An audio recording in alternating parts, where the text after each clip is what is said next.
Welcome back. I'm Anonymous, and this is Conspiracy Anonymous.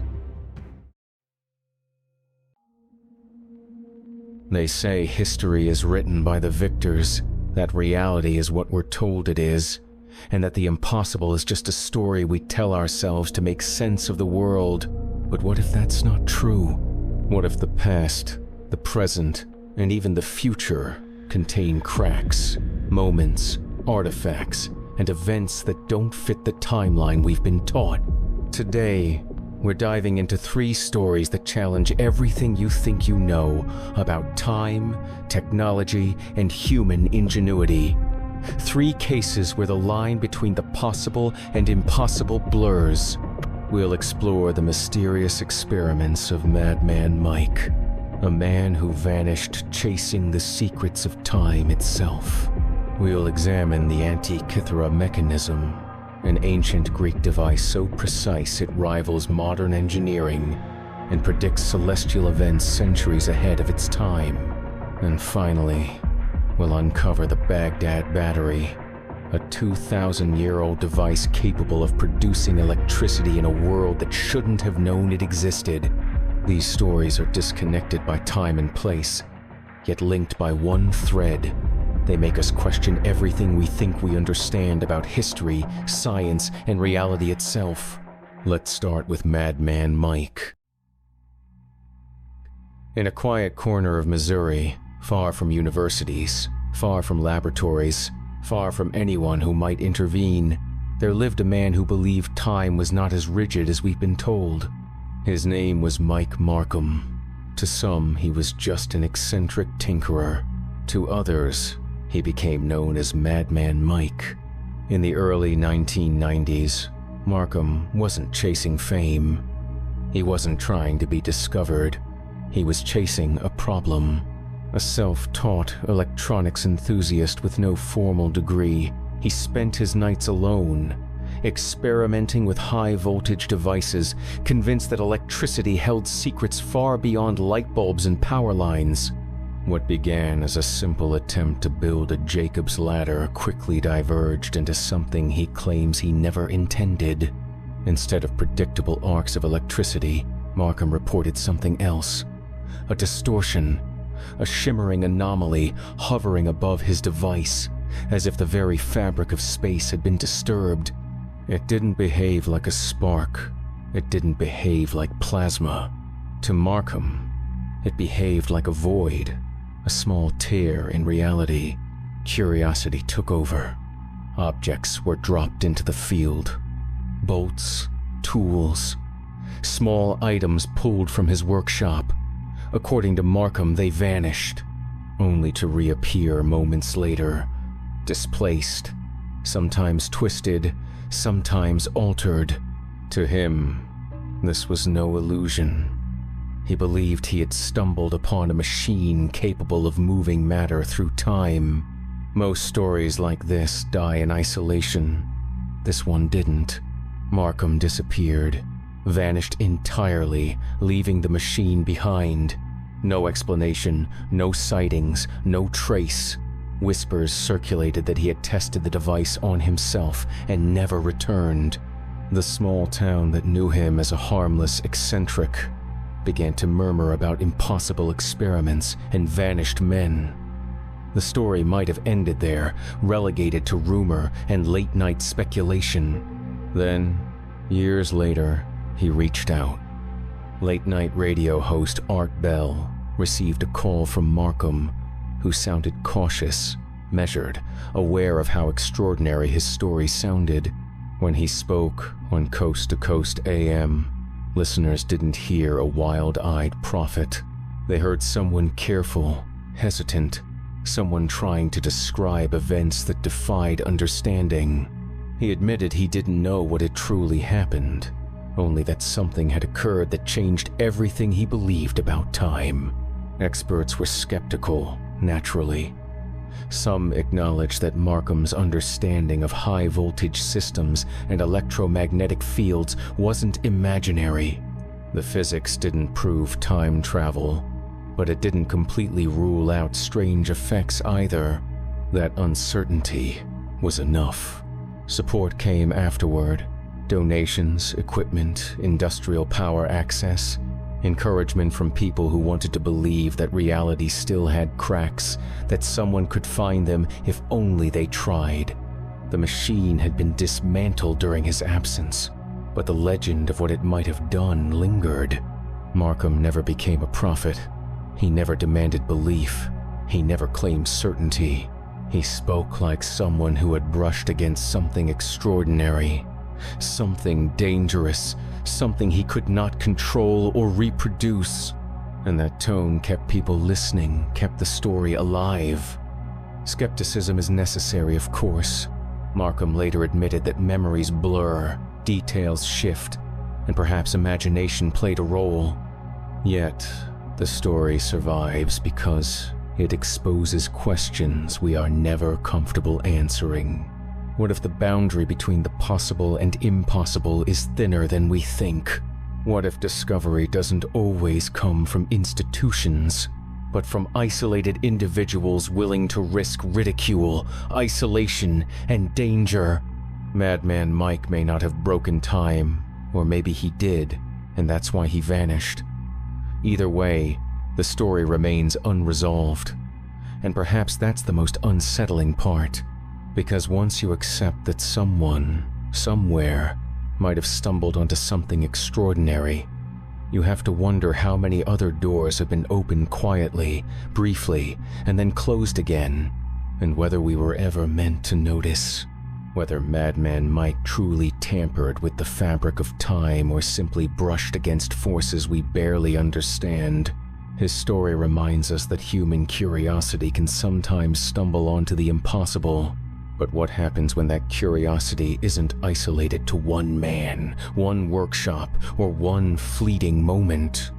What if advanced knowledge has existed long before we thought, hidden in plain sight, waiting to be discovered centuries later? From a vanished inventor in Missouri, we now travel across the ancient world to a shipwreck off the coast of a Greek island, where a corroded lump of bronze would reveal that the ancients long before modern science may have built something far beyond what history records. Over 2,000 years ago, someone built a machine that should not have existed. It wasn't in a workshop or a library. It wasn't recorded in texts that survived the centuries. It was lost, forgotten, until 1900, when sponge divers off the coast of the Greek island of Antikythera stumbled upon a shipwreck. Among the statues, coins, and broken pottery, they found a corroded lump of bronze. At first, it seemed meaningless. Just another piece of debris dragged up from the sea, a relic of commerce and catastrophe. But when archaeologist Valerio Stais examined it in 1902, he noticed something extraordinary. Inside interlocking gears, crafted with a precision that should have been impossible for the era. Bronze teeth meshing perfectly with bronze teeth, concentric circles, spiral dials. A machine that defied everything historians thought they knew about the ancient world. This was the Antikythera Mechanism, dating from somewhere between 150 and 100 BCE, a device capable of tracking the lunar phases, predicting solar and lunar eclipses, charting planetary motion, even calculating the timing of the Olympic Games. Carved inscriptions acted as instructions, a manual etched into bronze, describing its functions with astonishing clarity. And yet, it was built with bronze hammers and human hands tools that, by all accounts, should have been far too primitive for such sophistication. The complexity is staggering. 30 interlocking gears, spiral dials, concentric calendars, differential gearing, centuries ahead of anything anyone else was building. Medieval engineers wouldn't produce similar mechanisms for over 1,000 years. Modern science, X-rays, 3D scanning, computer modeling continues to reveal secrets hidden within its corroded fragments. Every time we look, there is more to uncover, Its precision makes the known capabilities of Hellenistic engineering seem almost insufficient. Someone, somewhere, knew more than we can account for. Someone created something so exact, it seems like a modern machine in the shell of the ancient world. The questions it raises are impossible to ignore. How did it exist at all? Scholars suggest it might be the pinnacle of Greek ingenuity, the product of a single mind, a lone genius working in isolation. Others whisper of a lost tradition of advanced mechanical knowledge. Workshops in Alexandria or elsewhere, now vanished, their secrets swallowed by time. There are even hints that the shipwreck might have contained more devices, copies or prototypes, lost beneath centuries of sand and salt water, waiting to be rediscovered or perhaps deliberately hidden. Its purpose is equally enigmatic. Why include the timing of the Olympic Games alongside the cycles of the sun and moon? Why design gear so precise for phenomena that could have been calculated mathematically without a single moving part? Whoever built this device didn't just understand the cosmos. They had the skill to translate that knowledge into a physical machine. It is not just a tool, it is a testament, a statement of capability that challenges everything we thought about the ancient world. And then there is the vanishing act.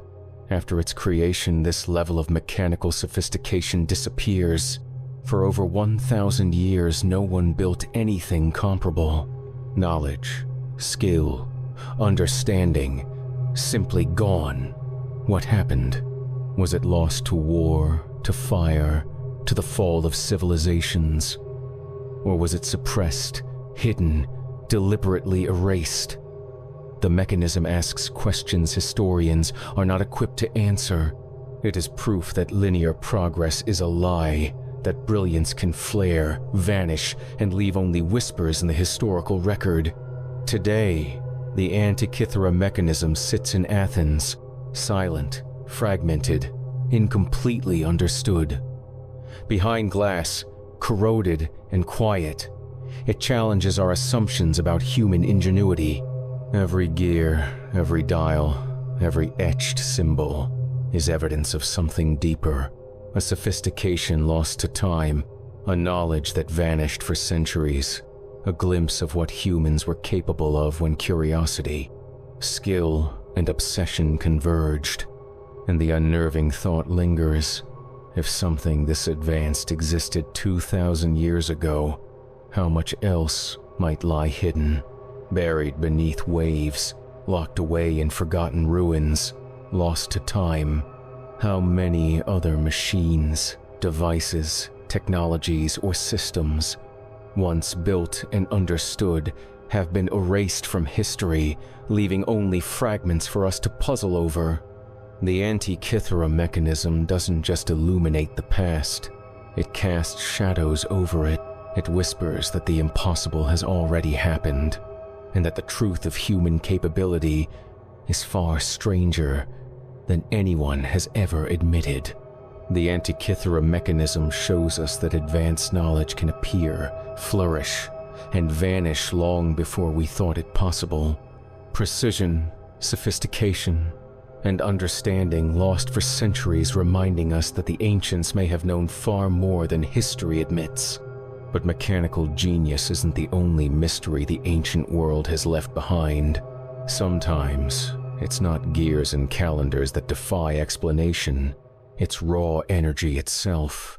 From a device that mapped the cosmos with uncanny precision, we now turn to a 2,000-year-old artifact buried near Baghdad, a jar that may have produced electricity in a time when the very concept should have been impossible. This is the story of the Baghdad Battery. They found it in 1938, near the village of Kujut Rabu, just outside Baghdad. At first glance, it was nothing. Clay jars, dusty, corroded, buried alongside ordinary pottery, fragments of a life that had existed 2,000 years ago. Parthian period. Ordinary, forgotten. But One jar. One jar was different. Inside, a copper cylinder, an iron rod sealed with bitumen, simple, unassuming, yet crafted with deliberate precision. Whoever made it knew exactly what they were doing. Modern scientists would later realize what this meant. A galvanic cell, a battery, electricity. In a world with no wires, no dynamos, no light bulbs. Electricity in a time that, according to every textbook, shouldn't have even been imaginable. And yet there it was, buried for centuries, waiting for someone to stumble across it. A device capable of producing energy, built quietly, deliberately, and then lost to history. The questions aren't just intriguing, they're impossible.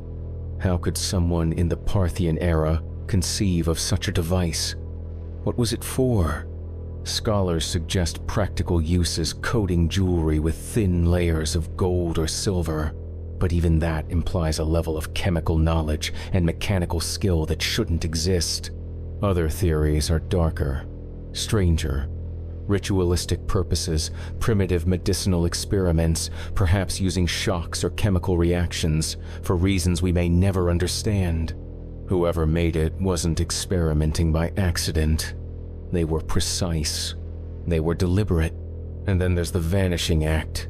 Unlike other ancient innovations, this knowledge disappears entirely. No drawings, no treatises, no texts, no passing down through generations. Lost. Forgotten. Was it a lone inventor, a single mind tinkering in secret, or part of a larger, forgotten tradition of electrical experimentation that vanished entirely, erased by war, by the fall of a culture, by some unknown catastrophe, or perhaps deliberately hidden? Imagine a workshop somewhere, humming quietly with experiments, ideas flowing, skill being honed, only to disappear entirely from history. The implications are staggering. To generate electricity, you need precise materials, understanding of chemical reactions, careful assembly. The Parthians had none of the theory we now take for granted. Yet somehow, this device worked. Someone, somewhere, figured it out, and then it vanished, leaving only this small, corroded jar as proof that human ingenuity reached beyond what we have been told. Could there have been others? Similar devices scattered across the ancient world, hidden in plain sight, traded along Silk Road routes, influencing cultures in ways we cannot trace. Perhaps entire networks of experimentation existed, workshops exchanging ideas, knowledge rising and falling in bursts before being swallowed by time. Some suggest coincidence, others claim misinterpretation. But the artifact itself, the copper, the iron, the meticulous sealing exists. It is evidence of something advanced, something precise, and something deliberately forgotten or overlooked. And then there is the bigger picture. We like to imagine history as linear, as progressive, each age slowly building upon the last. But the Baghdad Battery doesn't fit into that story. It's a rupture in the timeline, a glimpse of brilliance that appears, performs its function, and vanishes without trace. It raises the possibility that our understanding of ancient technology is incomplete, that knowledge can exist in bursts, flare, and disappear, leaving us to believe the world was simpler than it ever was. What was it really for? Practical? Experimental? Ritualistic? Some suggest electroplating, some suggest medical devices, others hint at something more esoteric, a technology used for purposes deliberately hidden from the record. And why would such a thing exist in isolation?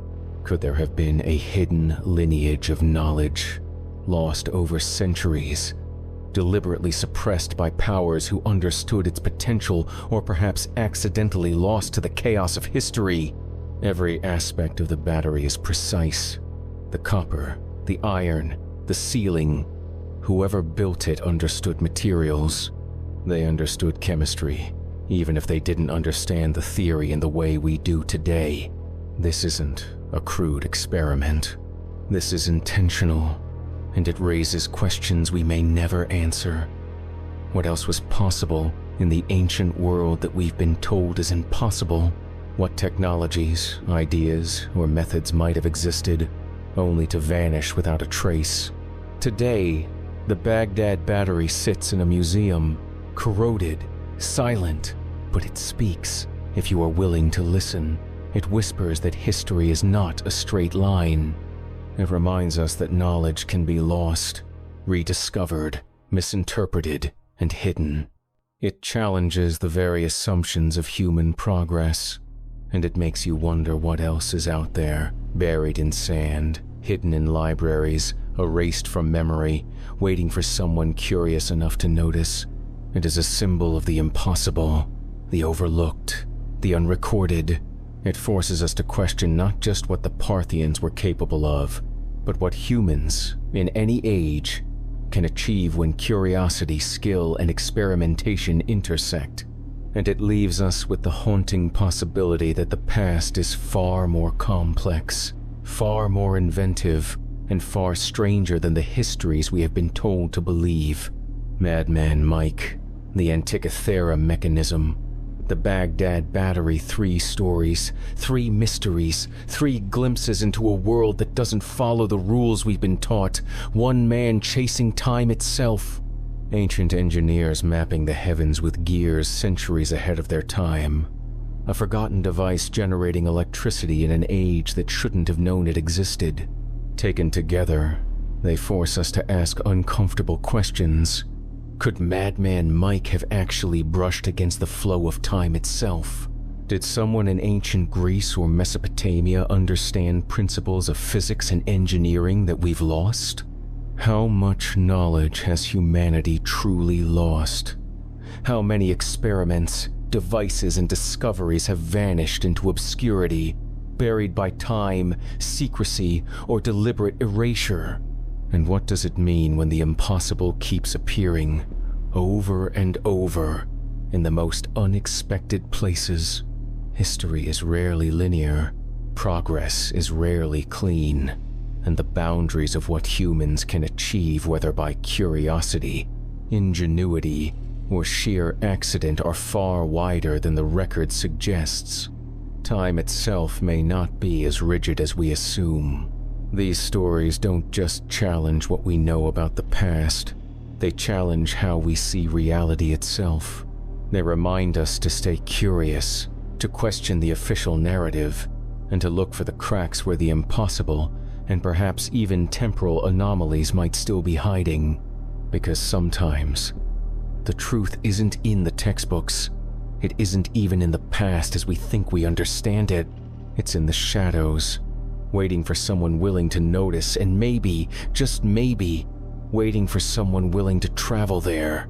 Thank you for listening. If you enjoyed these stories and want to hear more mysteries, please leave a like and subscribe before you go. It really helps grow the channel. Until next time, I'm Anonymous, and this was Conspiracy Anonymous.